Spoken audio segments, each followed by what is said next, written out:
State your name, please, for the record. Zedica Nosbleedicus.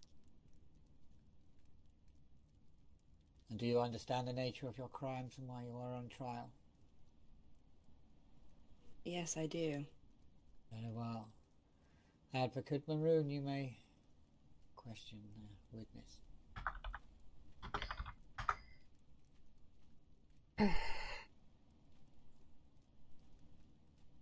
Zedica, can you tell us a little about what led up to you choosing to go up to that fortress?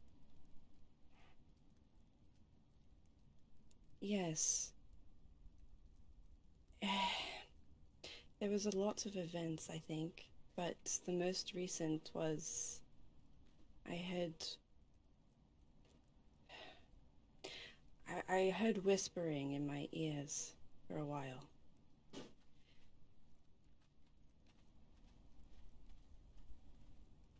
What kind of whispering?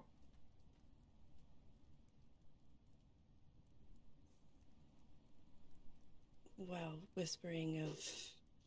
See, I'm a seeker of knowledge, and that's what this whisper was promising. I thought I was crazy at first. I thought it was... I don't know. I heard the wind differently or something.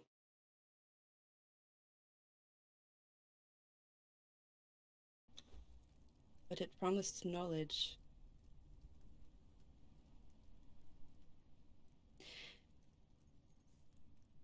And it also promised ways, and it sounds counterintuitive,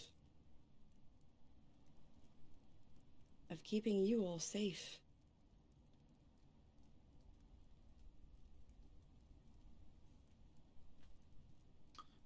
You all as in the three people, or as in your friends, or? I'm sorry,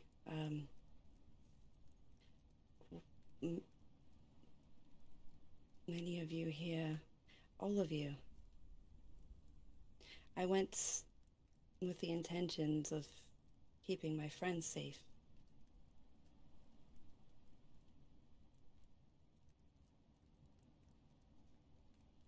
What happened on the night that you chose to go?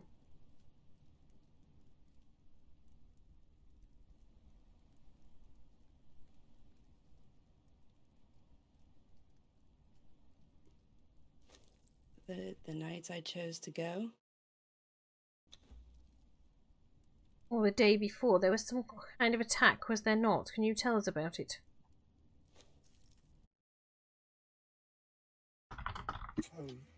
Do not suggest the answer. I'm sorry, can you repeat your question? I'll rephrase the question. The voice was promising to keep us safe. Safe from what?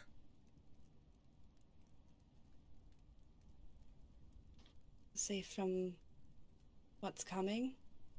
What was to come?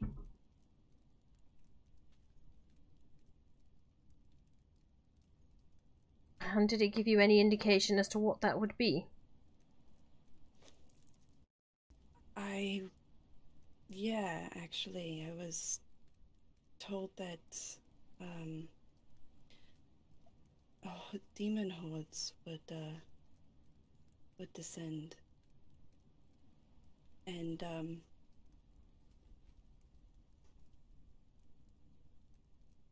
and chaos would reign. I believe, judges, that Zedica is talking about the imminent end times that is almost upon us.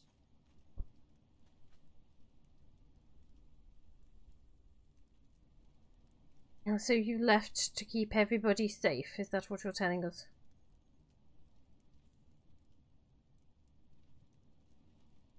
Yes. To learn information and knowledge, and of course with knowledge there is a certain power that comes with it, is there not? Information that might help to stop whatever it was, somehow.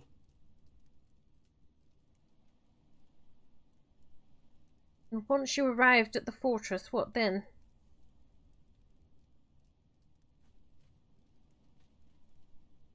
I'm sorry? Are you feeling alright?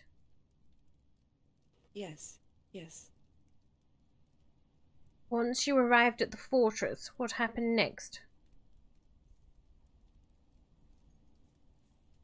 When I arrived at the fortress...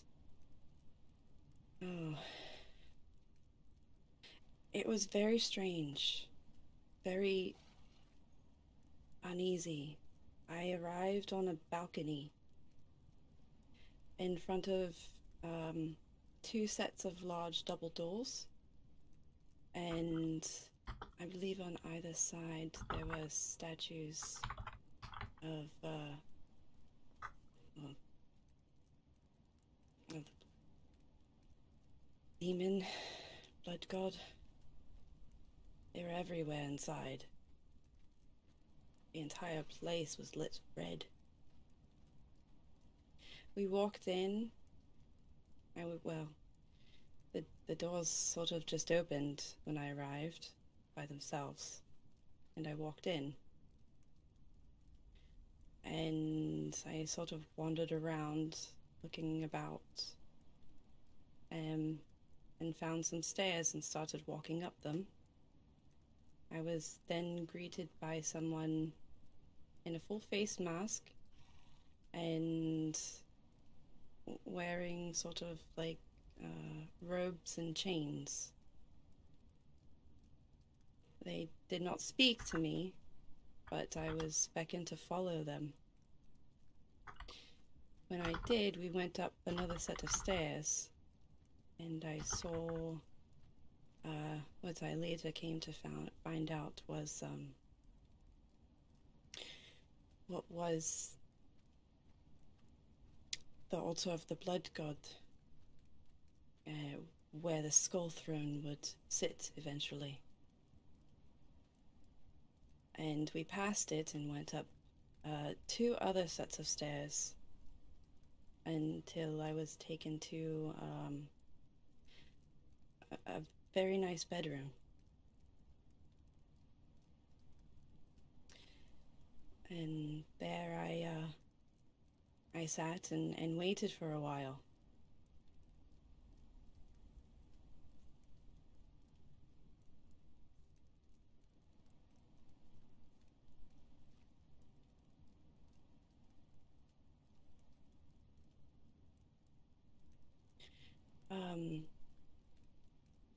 The room was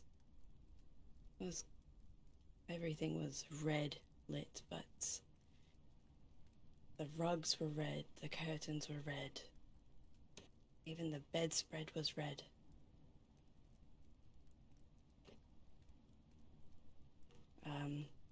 There was also a stand with what I came to find out was a uniform of sorts. I was told to put it on eventually by the priestess who later arrived into my room.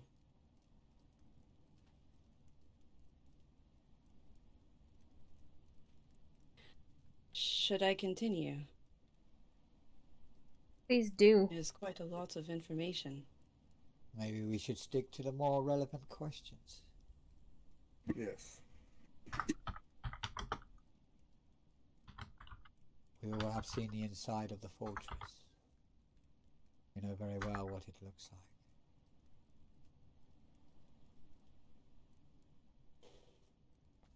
What were the promises that were made to you? Keep you there.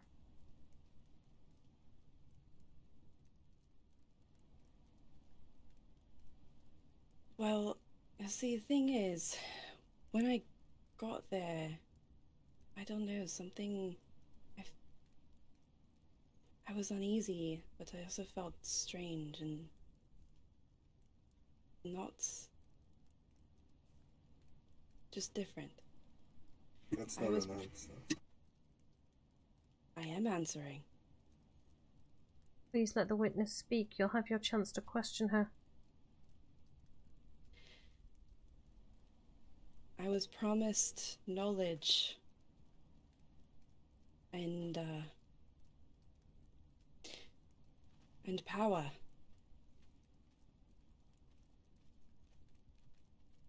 And after a while... Well, then... No, not after a while. I never stopped learning.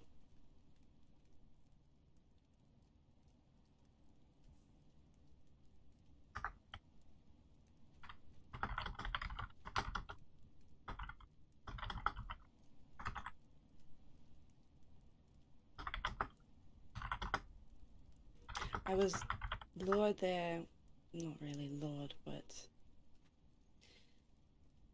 I was brought there on the promise of being able to gain knowledge and power and strength to be able to keep those that I love safe.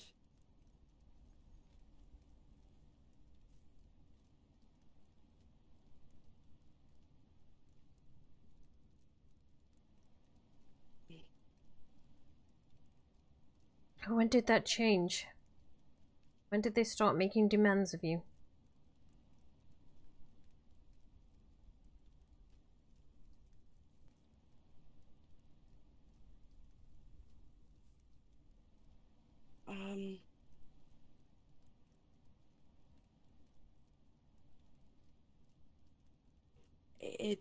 It was almost immediately, honestly.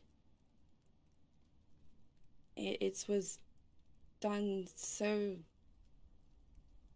seductively, though.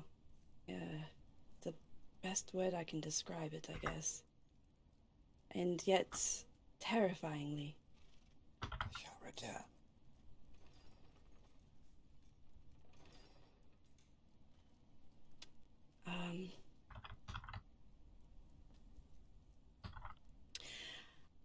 I wasn't exactly privy to all of the information of what was going to be done or why. And up there, it was not a place of asking questions. It was either do or die.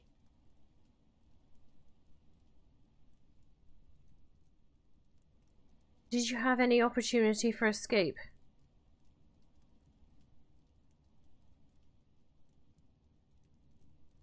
Sort of.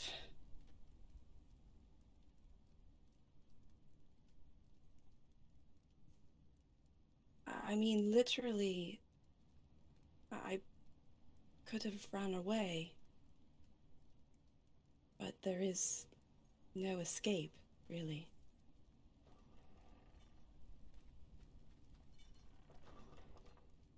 Not from what I had seen already.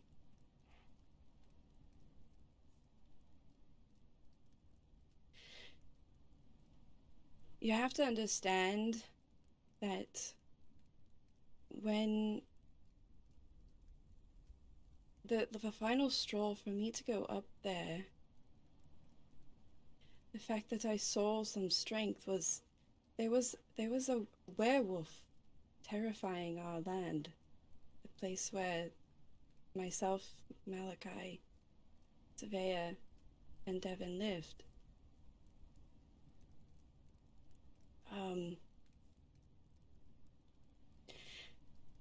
And at the time it was just myself, Malachi, and Savea. It was night, and the werewolf was very fast and very strong. Malachi was sleeping, but eventually woke up to all the commotion. Savea had gotten hurt really badly, and I had been hurt as well. Well,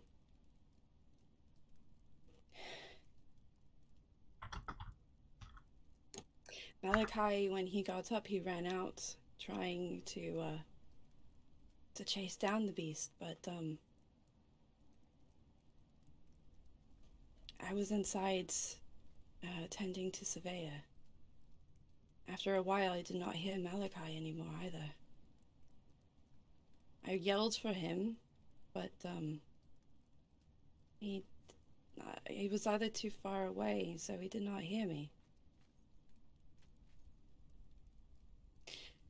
I did not know if he was alive or dead. Zevea was bleeding on the floor, and I kept hearing a whisper in my ear. It kept telling me that all I had to do was ask, say the word, and it would come and help.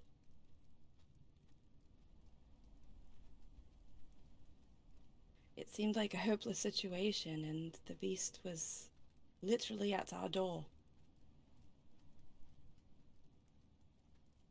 So I asked for help.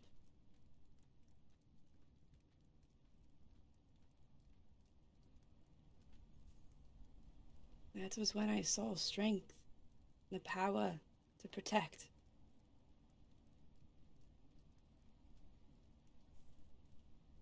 Misguided. But it was then that I saw it. Potential.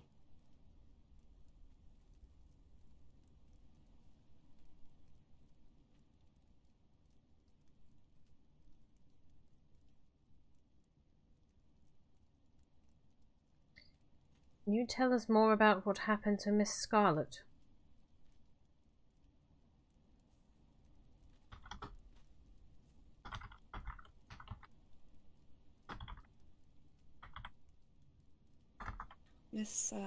Yes, Miss Scarlet, I did not know anything about until it had already happened.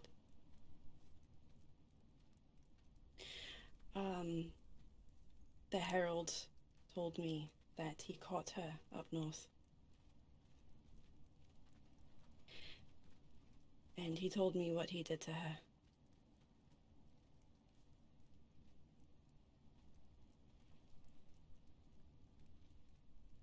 You had no prior knowledge of this attack, is that correct? No, no. I was told that she was caught flying around the fortress.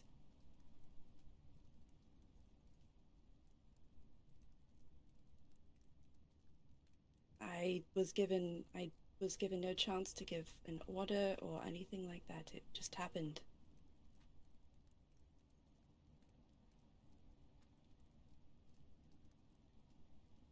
And what of Mr. Malachi?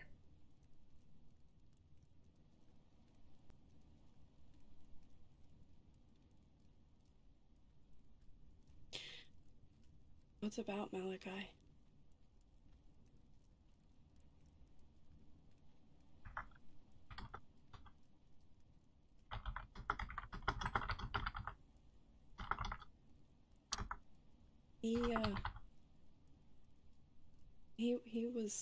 He was caught in the north.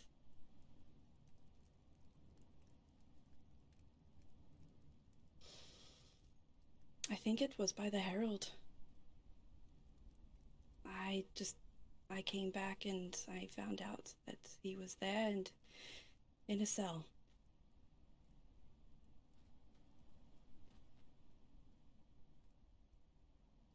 And then what? At the time, Zevea was already there with me. She had willingly decided to stay by my side during this.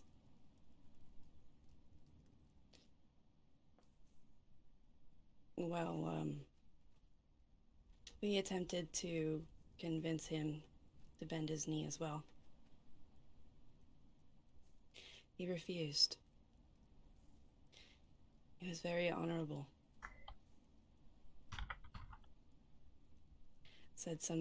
Called us some few choice names as well. Definitely deserved on my half.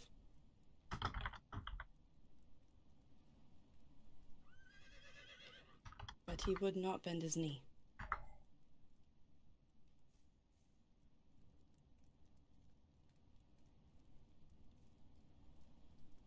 We did things to try and convince him to do so.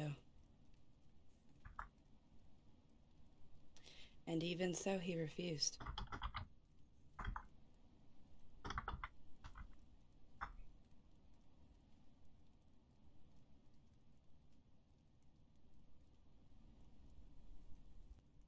What happened outside of Middenhof?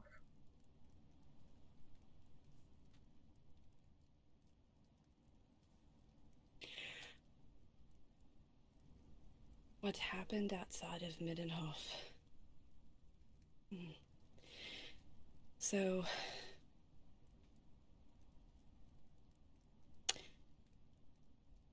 he would not bend his knee. And everything that we tried failed. An idea was brought up.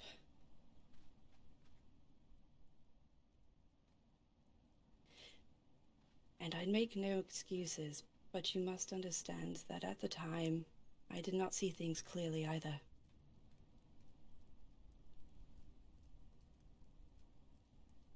No, I was not possessed. But it was as if I was seeing things from sitting on the back of a horse facing the butt, if you will. Seeing things after they happened. I sort of just agreed with the ideas. Maybe a little too enthusiastically. But what happened at Middenhof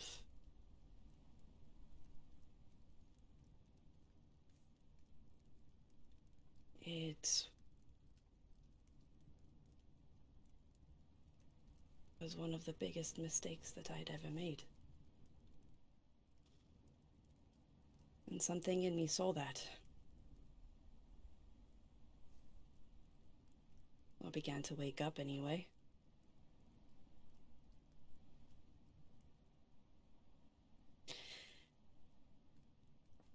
As I said, I make no excuses, but from there an internal struggle ensued.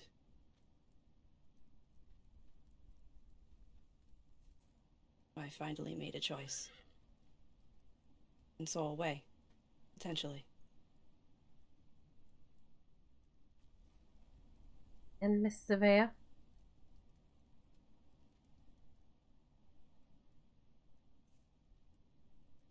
Zevea did her best at the time to try and convince me to leave. She changed her mind. And honestly, had we been alone in that place, I probably would have agreed. But we were not. Many ears heard her, many eyes had saw her.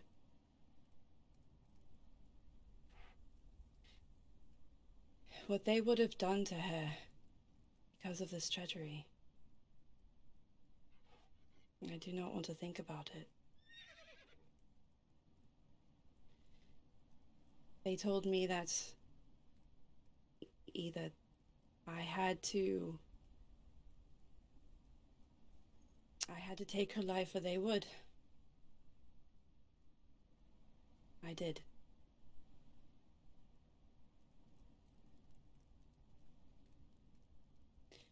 She did her best to try and convince me to leave with her.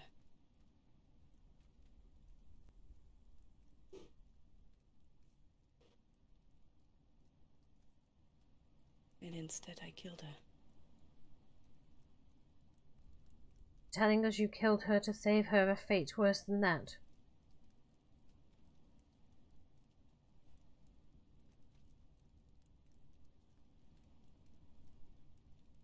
Yes.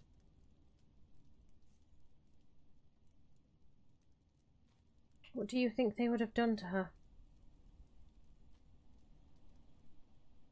Made her bleed whilst she was alive.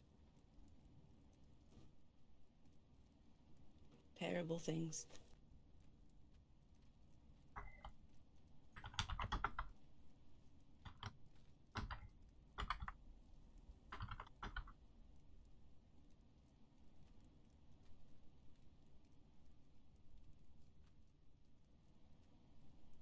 What of all the skulls around the throne?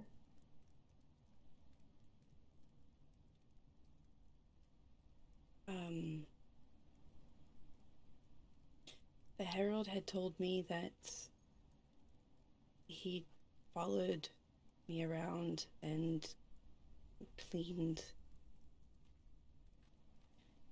up after my kills.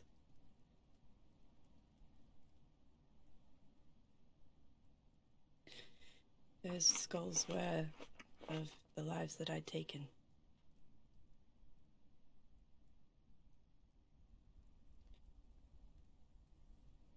For what purpose?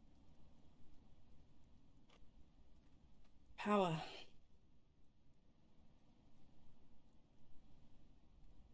Because with great power comes great sacrifice. The words of the dark gods.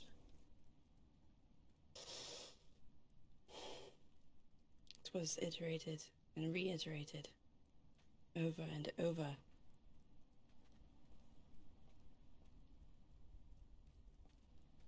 Walk us through what happened at his own, Zedica, please.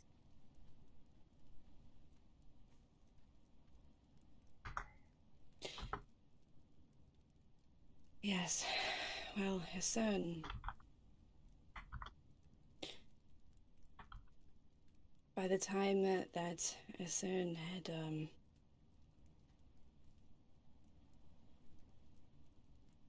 we were given information that his son had had an artifact that might help with the cause at the time. And I was sort of aware of what exactly they meant at the time as well.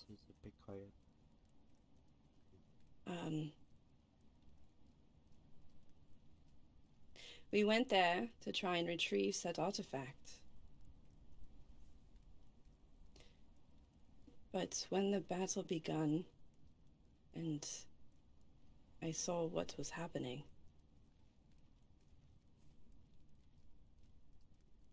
I couldn't watch it and let it all happen.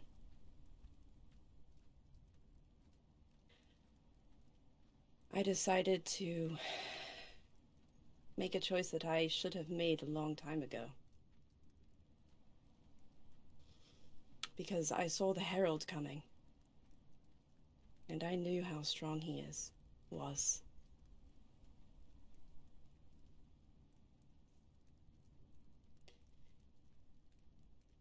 I jumped down and, I don't know what I was trying to do. But stop him, delay him from reaching you lot, all of you. Everybody at his own.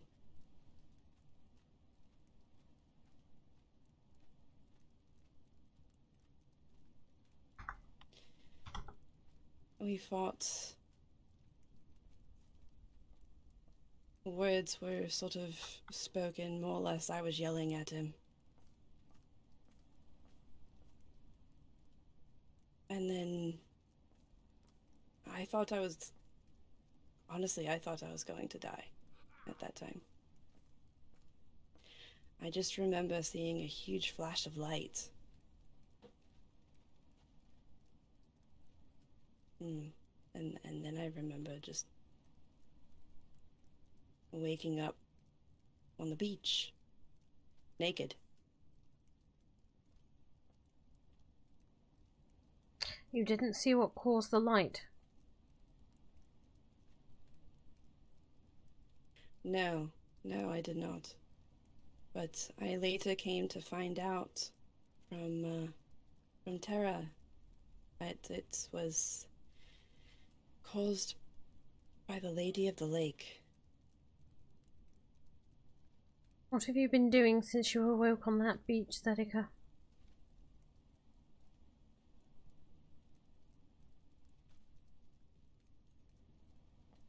been healing, the Herald got a few good strikes.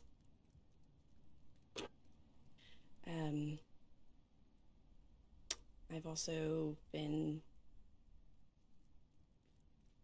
working and trying to figure out how to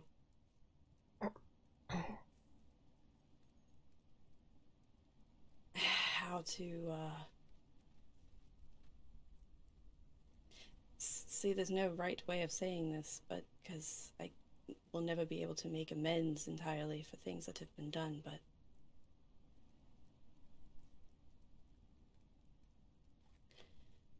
I was found by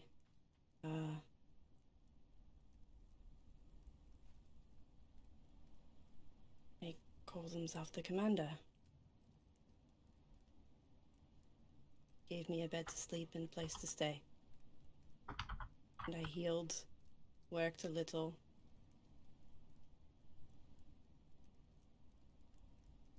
And then from there, been, as I said, trying to find some sort of ways of writing some things that I've done. And how have you done that?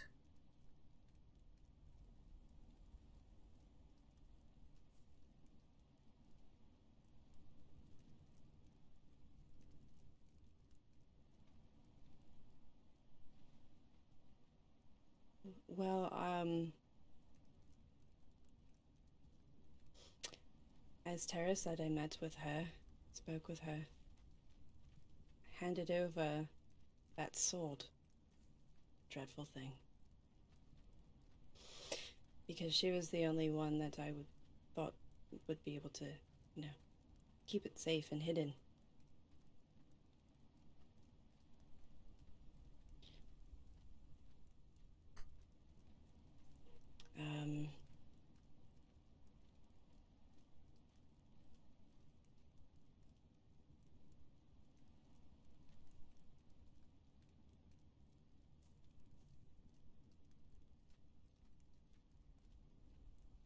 I also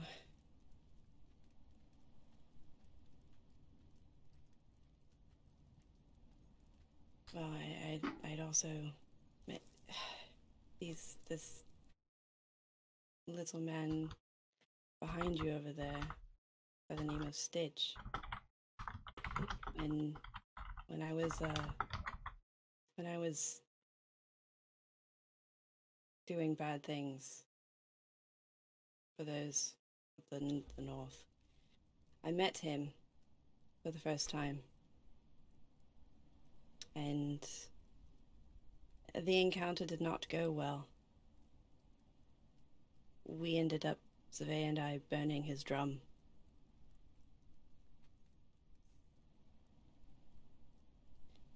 He has since received another drum. Also helped to move his caravan. It's not been a lot yet, but another step was, well, meeting with Sir Giles and you, Melon, and coming here.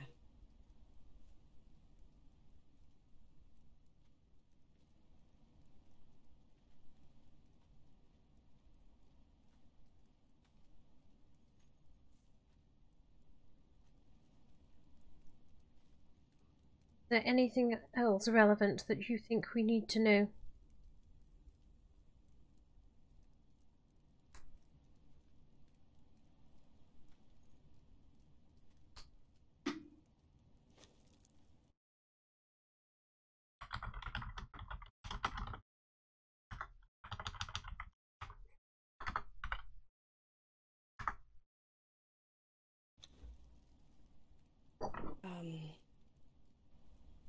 Yes.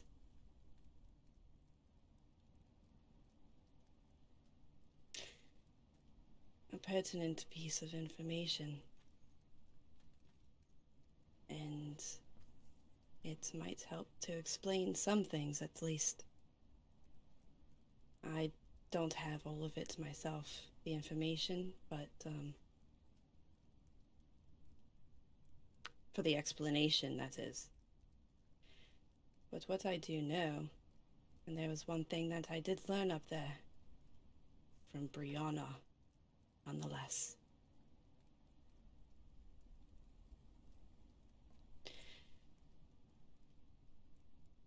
It was something about my heritage, who I am, what I am.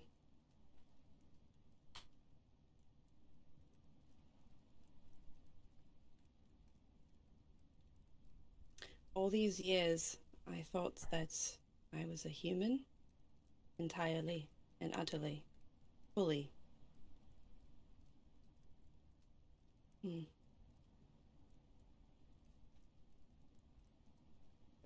I can't. Seems I was wrong about that.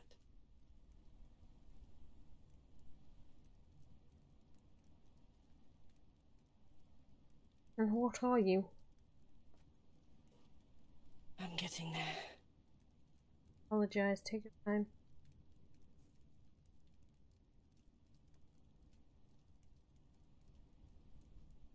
Are you familiar with the term Daedra?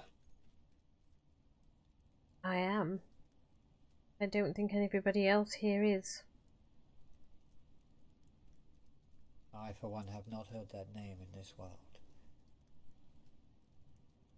Same.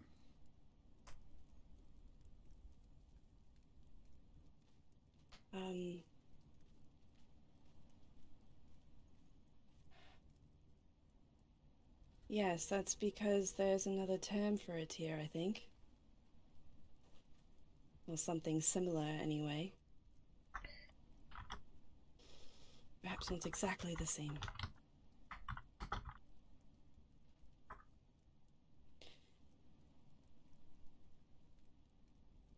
Demon.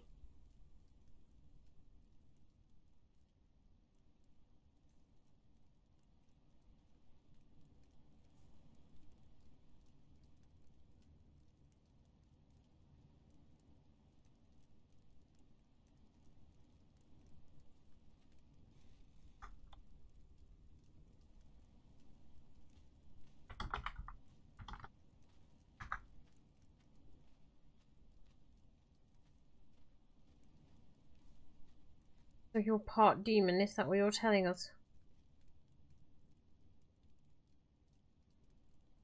Yes. Should we be concerned right now that I have led a demon into the heart of one of our most sacred chambers?